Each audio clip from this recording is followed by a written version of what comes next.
Hello and welcome to another WILDwatch virtual safari. I'm Kris and this time we are here at andBeyond Ngala Private Game Reserve. Now this is a reserve not only known for its beautiful scenery but also for its lion sightings.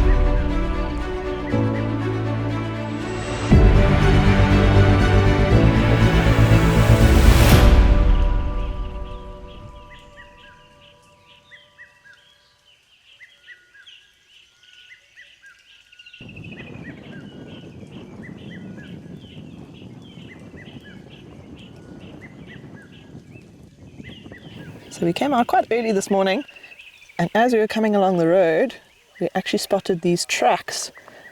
So these tracks are actually the tracks of a lioness, and we suspect it's one of the lionesses of the Birmingham Pride, and they are heading in the direction that we're going. So let's see what we can find following these tracks.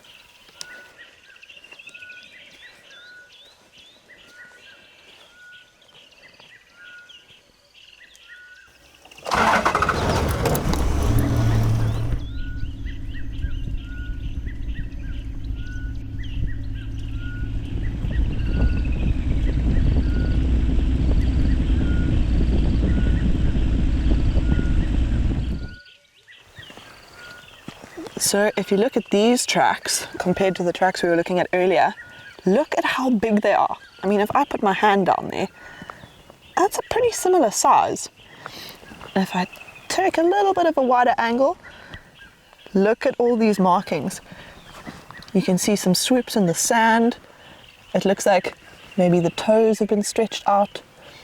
So these tracks actually look like they're from a male lion, and it looks like he may have been lying down here for a little while, and these are the tracks of him actually getting up. And these tracks here, where his toes are stretched out, is actually maybe from him getting up, stretching his body, digging his toes into the sand just before he walks off. So let's see where they go.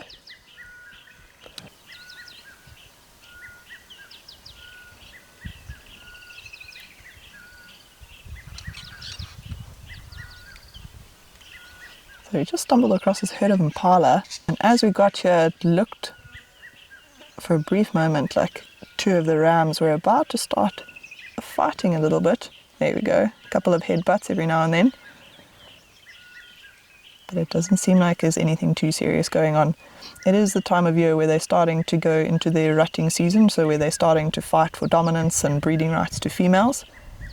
And so every now and then, especially when it's a group where there's quite a few rams, they will start butting heads quite a lot.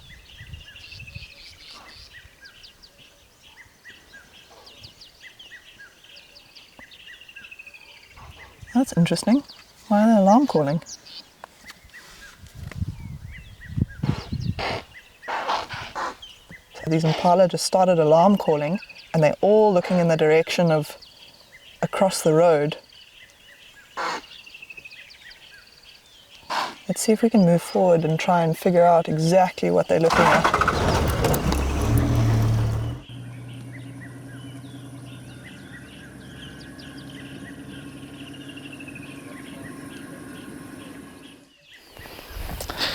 Nope. Alright. Well, there's no tracks this side.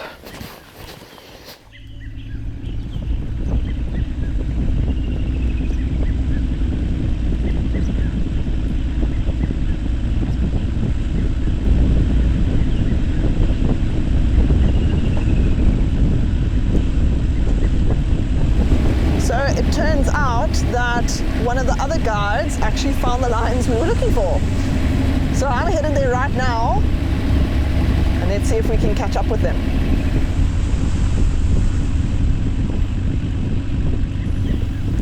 Look at this.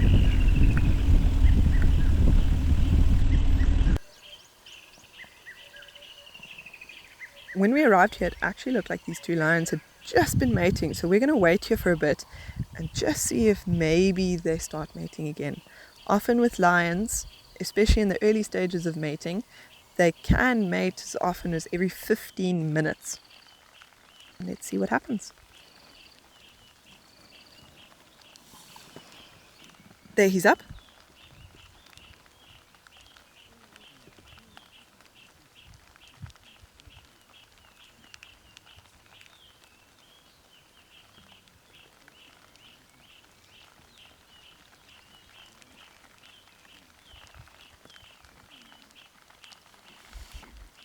Look at how he's licking her.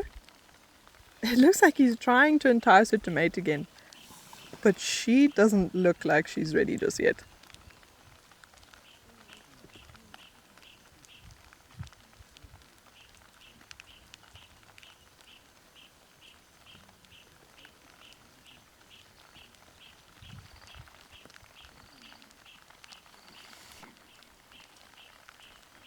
Oh, look, she's getting up.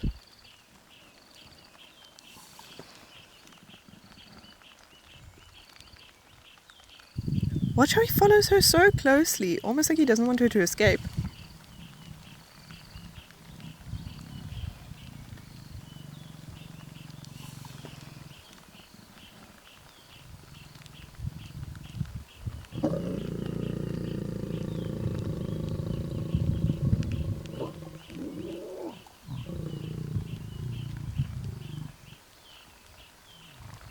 Oh, how incredible is that sound?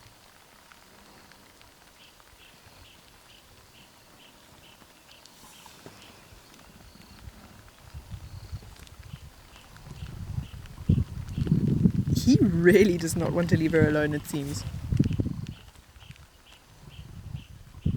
Part of the reason is maybe so that he can protect her against any other male lions that may be in the area, and maybe that even heard them mating in the riverbed. Another reason is probably so that he can follow her a little bit more easily in case she decides she's ready to mate again.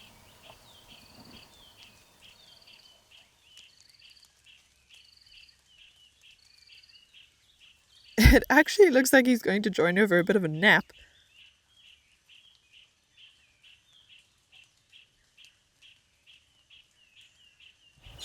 So the reason that lions mate as often as this is actually because they have quite a low fertility rate. So this constant mating every 10 to 15 minutes is actually helping the female to stimulate the correct hormones for her to then ovulate. So this will happen for a number of days, and it'll get less and less over time. The longer that they're mating, the less times they'll have to mate throughout the day. So in the beginning, it's often around 10 to 15 minutes. By the time they're almost ready to separate from each other, it's maybe only once an hour or once every 2 hours.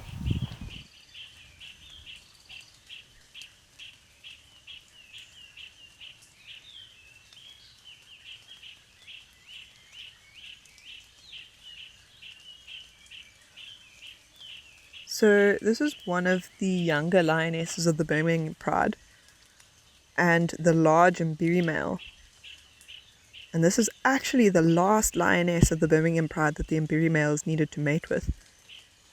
The rest all either have cubs or are denning, and so it could be interesting in the next few months to see if this lioness does fall pregnant.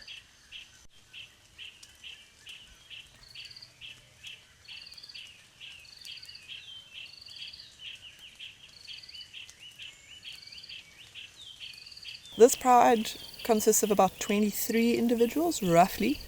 There's about 7 lionesses and 15 cubs. And 2 of these lions, 1 cub and 1 of the lionesses, just so happen to be 2 of the 4 only white lions in the wild in the world. And that is something very, very special about this pride.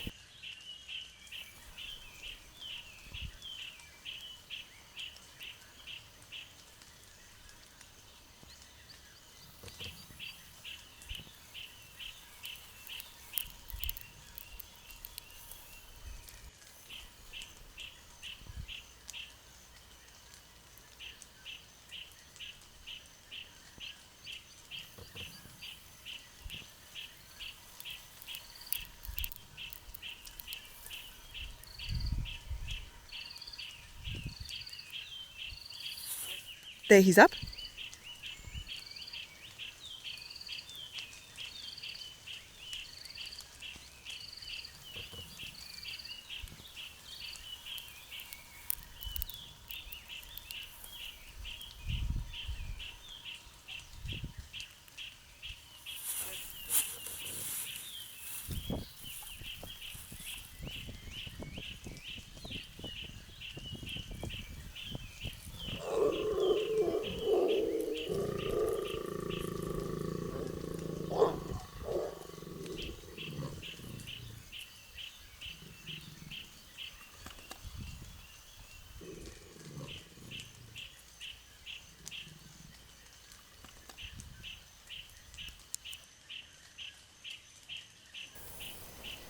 So it could be interesting to see when she rejoins the pride how many cubs she has, or even if her cubs survive.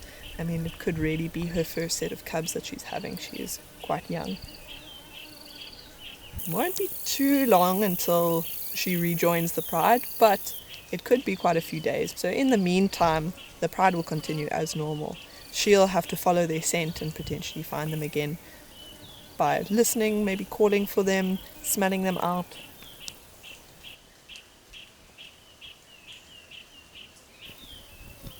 As you can see, they're not really moving around. So what I'm going to do is just sit here and wait and really just see what happens.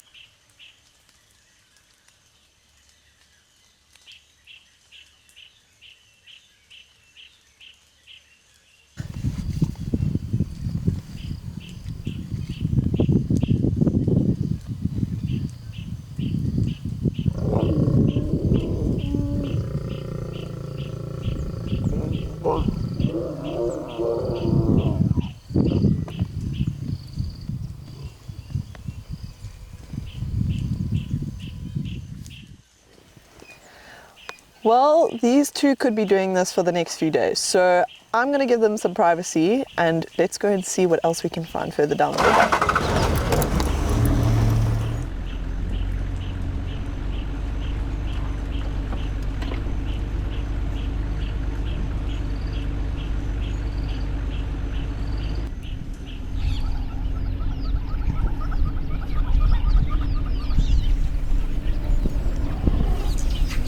This is incredible. We came across this massive herd of elephants. There's babies, they're playing all up and down the bank, in and out of the trees, but it actually looks like they've come down to the river to see if maybe they can dig up some water.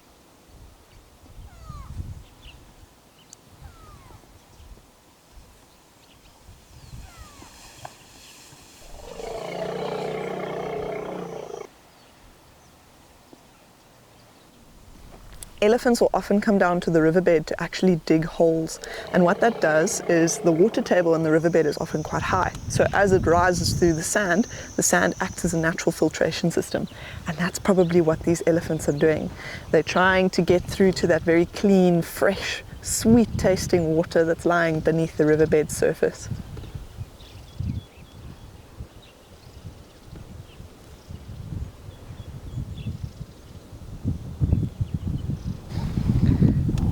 Elephants are not massive fans of drinking water that's been polluted in any way. So sometimes, especially out here, you might find things like hyena will even urinate and defecate inside the water. And eventually over time that produces algae growth and so on and so forth. It amazes me how intelligent these animals can be and how they know where the water table is at its highest to actually get to that water. Because right now where we're sitting, we are in the Timbavati River and they just know exactly where to dig to find the water. It's really incredible. Look at that little one.